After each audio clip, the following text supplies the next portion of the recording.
Hey guys, what's up? I'm out here on my worm farm. I'm getting ready to change up my feeding process because it's getting closer to spring. So I'm switching over to more greens and stuff like that. If you get sprouts in here, another little trick, if you throw like a cherry tomato out of your garden, freeze a couple of them, then you put one in the center of the bin, and then the seeds will come out, and then as you mix up, they'll actually sprout up over time. I think this is actually a cantaloupe sprout or something, but anyway, those tomatoes will usually sprout up, and so by feeding those little sprouts, they're extremely high in growth hormones. So you just basically pull them out of your castings, you spread them out and mix them up in there, whatever you want to do, and then the worms will eat those little tomato leaf sprouts, or to little basically tomato plants, and they're extremely high in chitokins and auxins and gibberellins, growth hormones. I'm going to talk about a couple other things that's going to boost the growth hormones in your castings today.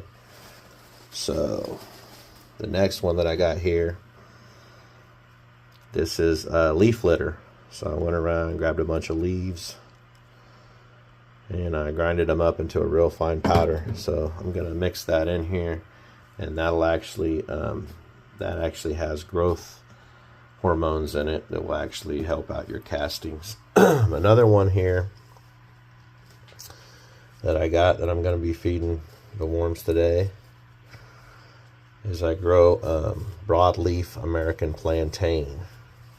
To some people it's a weed, but I actually cultivate it, and then I freeze these in Ziploc baggies throughout the winter. And then they actually will add growth hormones. Another one is organic apple. So if you have leftover apples, or you just keep the ends of the apples after you eat them, this will actually help the fungi and stuff in your worm farm and actually help create a better environment, which will produce those plant growth hormones. The other thing that I have in here is dandelion greens. Same thing.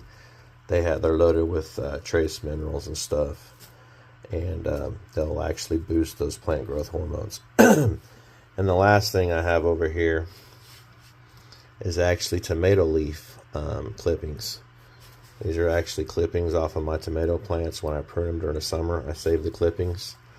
And any nightshade leaf, and you don't want to feed them a whole lot of this, but any nightshade leaf will help boost